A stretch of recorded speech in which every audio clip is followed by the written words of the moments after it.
Hey guys, my name is Lena. I'm from Russia, and today I want to talk to you a little bit about my minimalism life, or why I started having these minimalistic uh, bits and bobs in my life and everything in it. So, I'm from Russia, and maybe some of you know that Russia recently, in something like 30 years, it was a very Soviet country, and we didn't have a lot of stuff, so minimalism was a very natural way of life. So everyone was a minimalist, except for maybe party members or very, very high-ranked soldiers or whatever. So everyone in my life, everyone in my parents' lives, they were more or less minimalist. And so for me, it is something, when you say it like it's cool, it's trendy. For me, it was just normal life, and for my parents as well. And now in Russia, everyone really associates this lack of stuff with poverty and with bad quality of life, with Soviet times, and now they think that it's not a good way to live. So it's not very popular and trendy and to-go style in Russia. So today I want to tell you a little bit more why I started it, how I live my minimalistic life.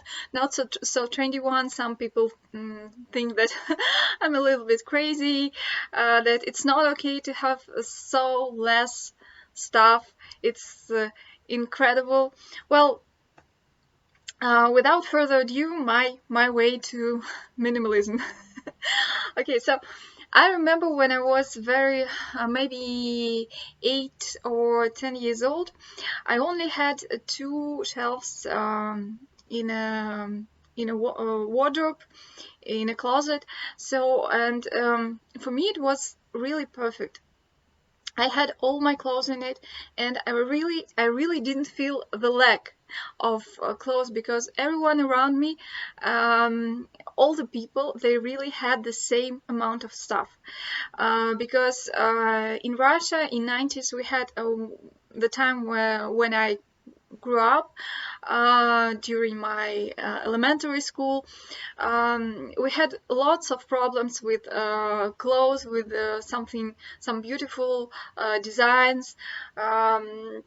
We had a lot of problems in life in general, because it was the end of Soviet time and the beginning of something new, but nobody quite knew what it was. And so everyone was like me, and I didn't feel any less supported. I didn't feel the lack of clothes. I felt totally fine. And when I remember that I had probably two jeans, maybe one or two skirts, one pair of shorts, some t-shirts, and some long sleeves, maybe one puff jacket for winter, some light jacket for autumn and spring, and maybe some denim jacket if I was lucky enough. And that was all, apart from maybe some shoes, but it wasn't a great shoe collection as well. So, and I felt totally fine. I knew every day what I could wear, and I knew every day that it wasn't a very hard choice for me. Everything mixed and matched perfectly, maybe not very stylishly, but everything was totally fine. But then came the salary. I can call it like that. So when I started earning money, it was in my early university years. I was able to have a job, and I earned quite a lot of money, surprisingly. I'm still surprised myself, but well, I was lucky enough. And so I was able to buy more stuff, and I was able to travel a lot. And of course, when I first went abroad, I saw so much beautiful stuff, so much interesting stuff. The clothes I hadn't seen before. And of course, I got hooked immediately. And I remember the amount of clothes I brought every single trip. It was incredible. I had a suitcase filled till the top, till the point when I couldn't really zip it up. I had a lot of bags with me. I was like I was going to sell all that stuff at home, but no. I came home. It was like a collection of stuff. So of course, by the time I was in the university, I had my own proper closet, and it wasn't a big one, but I think it was too much for one person. So surprise, surprise, I filled it till the top, till the point when I really couldn't find things I wanted to find, because I needed maybe to grab something from the bottom, from the very end of the shelf, and it wasn't comfortable. Everything that was on the rack, it wasn't neat. It was crumbly because there was so much stuff. And I remember when I once my work colleague, my former work colleagues, told me that every day I came to work in a different set of clothes, in a different outfit. And she said it as a joke. She said that I had some kind of hidden boxes of treasures, by treasures meaning my clothes. And so I thought it as a compliment, because I really loved my clothes. I really loved matching it. I really loved this. Really, I felt really excited when I combined something. But of course, it came at a cost, because I it cost a lot. First of all, I spent a lot of money on it. And of course, it really it owned a lot of space in my home, and I didn't really like it. And I think the pivotal point in my wardrobe reduction, as you can say it, came when I started working from home, when I started working online, and I quickly understood that I didn't need that much clothes in my possession.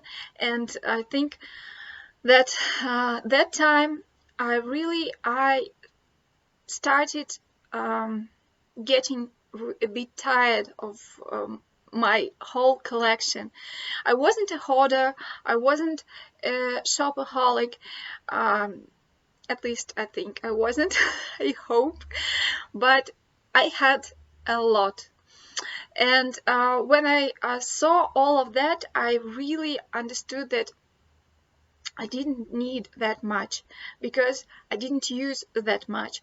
And the worst part of it, that before that, when I came from every trip with bags and bags of stuff, I quickly understood that I couldn't fit all my new stuff in my closet, and I couldn't afford, and I didn't think it necessary to buy a bigger one.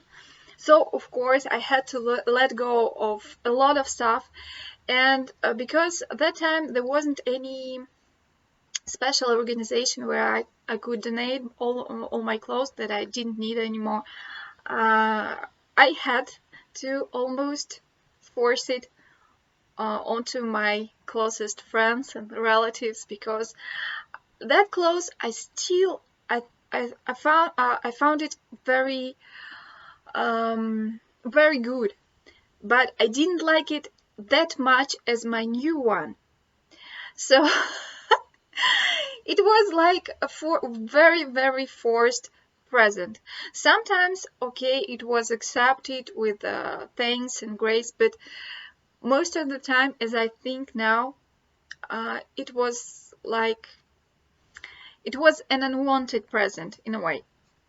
So, and when I began reducing my wardrobe, I saw how much stuff I really accumulated over maybe some 10 years of collecting, bringing the stuff from abroad. And after that, I started reducing bit by bit. And I really understood that if it felt really better. It's like when you have a haircut and your head feels lighter. And when you have a wardrobe cut, all your room feels lighter. Maybe the whole apartment feels lighter. I don't know how to explain it. Maybe it's only in my brain, but I feel like everything, every item has its energy, and maybe when there is too much energy, you feel a little bit smothered. And so I think it's a very nice thing when you declutter, even when you get rid of some 5 or 10 items, you immediately feel it. I don't know how, but it's magic. For me, it's magic. So, and when I realized that my flat had become a storage for clothes, it's like a museum for clothes, I decided to get rid of a lot of stuff. Again, forcing, present forcing, as I can say it, but like in a smaller ways, I could do it. And the thing I forgot to mention also, during my childhood, almost 80% of my clothes was second-hand clothes, because I got it from my cousin. She is a bit older than me, but she's way taller than me. So when she grew out of her clothes, that immediately became my clothes. So we didn't need to spend a lot of money, and I didn't feel like I was like privileged or something like bad happened, because it was just clothes. It was nice clothes. It wasn't really worn out clothes. I didn't go to school or to the street with lots of stains, or repaired 10 times repaired clothes. No, it was totally fine. But and so my main point here is, for some people, they consider secondhand something like maybe eating from the trash. For some people, it is like that, because they don't want to use something used, and they think that they really need to get something, the best of the best, something brand new. And in Russia now, after the Soviet times, after the very hard 90s time, most of the people think that they really should work as much as possible to be able to buy more stuff, better stuff, more expensive stuff. So it's like our new religion, as you can say it. And for a change, I think that you can really switch it a bit. You can flip it and think about it from the other point of view. So if you need a lot of money to buy a lot of stuff, and you need to work a lot to buy a lot of stuff, maybe if you need less stuff, you don't need to work as much. For me, it's really critical, because when I started working from home, I really began valuing my time. I really understood how much my working hour cost. And I think now when I think about a new project or a hobby, I really think it in about how much time do I need to attached to this new hobby, or how much time do I need to waste. For example, if I need selling some stuff on some eBay like sites, does it really worth it? But anyways, when I began reducing, now I recently I counted all my stuff, all my possessions. I mean, all my wardrobe-like possessions, all my clothes. I think no, I counted all my clothes. Sorry, maybe someday in future videos I'll try to count it all. But I remember that I had maybe in the end of my shopping collection style, I think I had maybe some 300, some 400 items of clothes and shoes. And now I have only 150, maybe 140, 150 items of clothes, excluding bags, shoes. I think I didn't count it. I think it's not as extreme as some minimalists used to live, but I think it's enough for me. Maybe I'll reduce something in the future, but I'll talk about it later, just maybe in some other videos.